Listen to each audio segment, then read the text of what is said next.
Rissoles, not to be confused with Australian rissoles, which are generally made with ground beef, ground meat, or mince as we call it.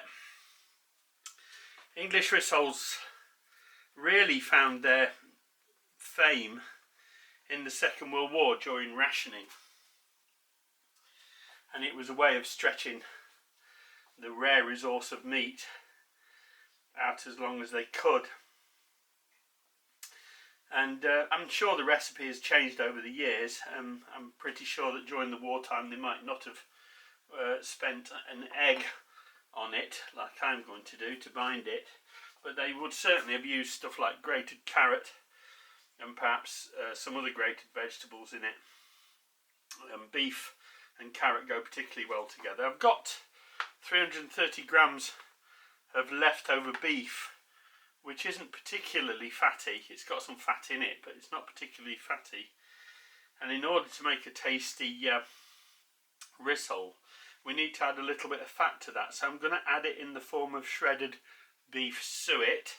You can use any cold trimmed fat, ham fat, pork fat, anything that you've got to add to it. But you want it to be around about, I would say, no less than 20% fat overall in the meat content. Right, I've also got a couple of tablespoons of flour which I'm going to season up. I've got an OXO cube. This is a beef stock cube which powders up nicely. You'll also need some hot water, and I'm going to make this the way my family made it, using packet stuffing mix. I'm using a sage and onion stuffing mix.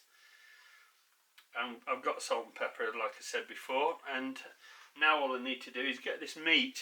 Traditionally it would have been put through a spong mincer, which looks a lot like that, which you'll have seen me use on occasion when I make my sausages and stuff, but I'm not going to use that this time because I'm going for speed. I'm going to put it through the food processor.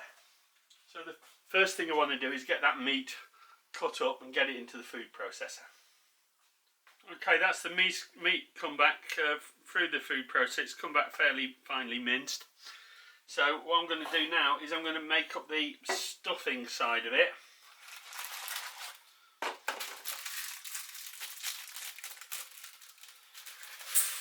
So I'm going to have to pour on some hot water on that and get it mixed. You can make it up according to the instructions if you wish, but I like to eyeball it. So I'm going to pour in some hot water, mix it around. Instantly I get that wonderful sage and onion stuffing smell. A bit more.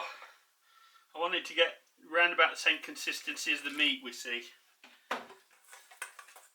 Just a splash more, and that stuffing is still soaking up water. So just eyeball it. You want to get to that stage where it looks a lot similar sort of consistency to the meat, as you see there.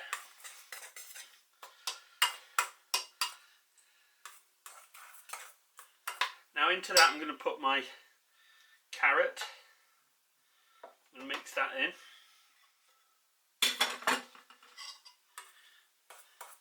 Carrot and beef always go great together, and it helps bind the rissoles. These strips of carrot help bind the rissoles together. Right, just checking that now, it's starting to be a little less, so little less moist. So I'm going to just put another splash in, stir that in. I don't want it too wet. If it's too wet at this stage, by the time you add the egg, it's going to be ruined. Now, in wartime, they may or may not have added the egg, depending on whether or not they had one. But we're also going to need something in there for the max flavour. So I'm breaking open this OXO cube, which is a very common British beef stock cube. You can also make, if you've got a different kind of stock, you can also make it up with the water, or use a carton of beef stock and just use the water from that. Only you'll need to heat it up to make up the stuffing. So all that goes in, and that's adding tons of flavour. There's already loads of flavour there in the stuffing. Now there's the oxo cube, and there's the carrot, and now we can put the beef into it. So that all goes in. And don't forget, everything in is cooked effectively. So the actual cooking process is really quite light on fuel as well, which is also a good wartime economy. And my version is rather meat rich. I mean, the ones during the war would have had probably less meat and more stuffing, if you know what I mean, because they just had to go further. But this is a really inexpensive meal. You could just get some beef slices in a packet and a packet of stuffing and turn it into a really nice, tasty meal. And I remember as a kid, I used to love these. I thought they were fantastic, you know, because they had all those nice flavourings in them.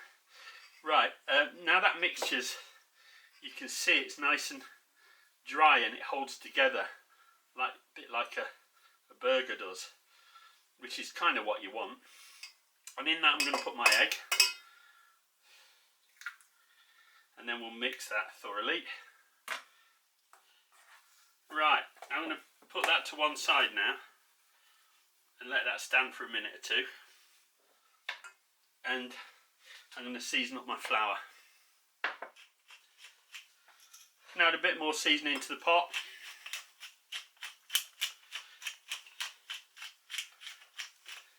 And I can have a taste of it just to make sure.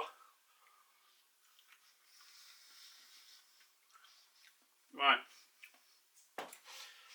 Now at this stage, into the pot, I'm going to add a little bit of, maybe a couple of tablespoons of atora, which is beef suet. And I mix that well in. The flavour of that is really quite remarkable. It's really good with the beef stock and everything.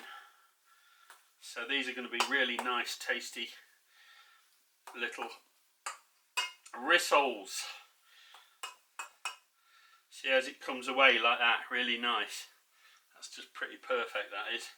Right, I get some salt in the, I don't need any salt in that, that's salty enough. But I want to get some salt into my seasoned flour. So the way I'm going to do this is I'm going to get a burger sized piece of the mix, form it into a ball, roll it in the flour, and you can shape it anyhow you like. You understand that they wouldn't have breaded and fried these in the war because that would have involved the use of an egg. So, and then I'm just going to pop into this little ring, which makes it easy to shape it. Gives it a nice even shape. So there we are, I can lift that out.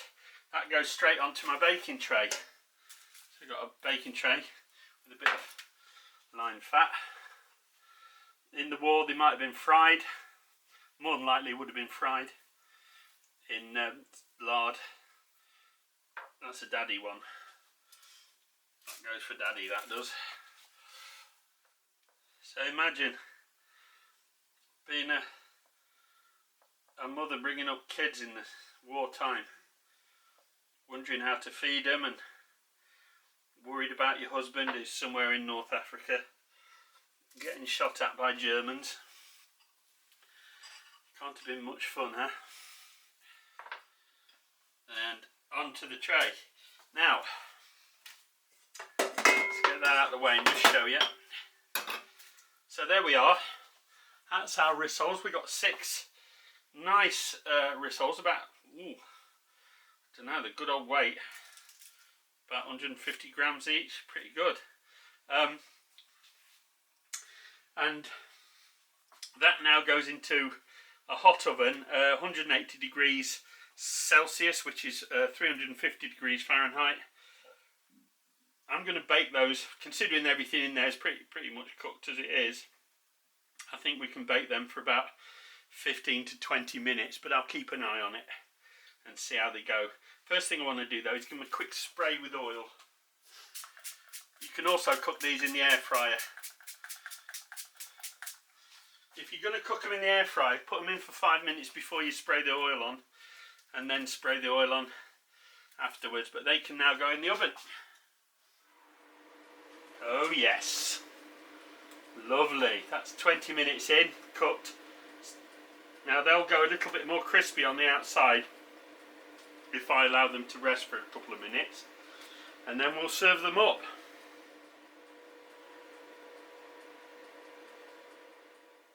Nice.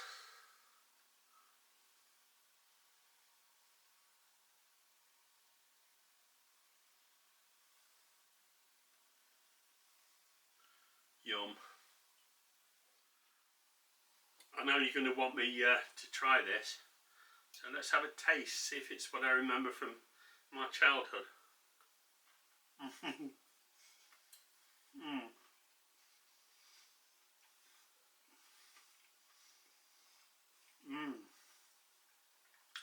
Texture's a little bit like haggis. It really is delicious. It really, the flavour of this totally belies the simplicity and the humbleness of the ingredients. It really is fantastic. Great flavour. I don't know what to say. It's as good as I remember from my childhood, and perhaps better, because my mum was making these well into the 60s for us kids, you know, because we didn't have much. We weren't a very wealthy family, you know, and she was making these wartime recipes for us as kids.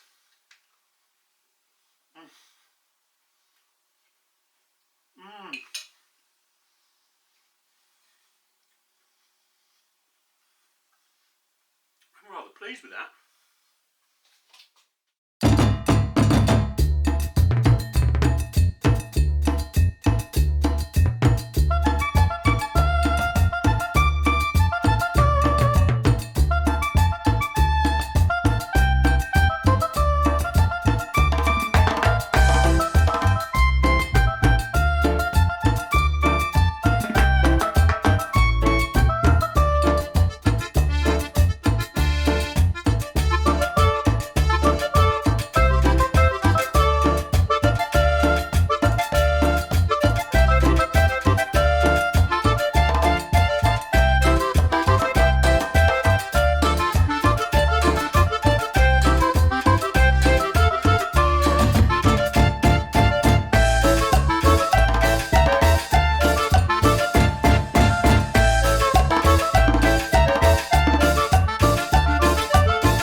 Hey friends, if you enjoyed this video, please give it a like.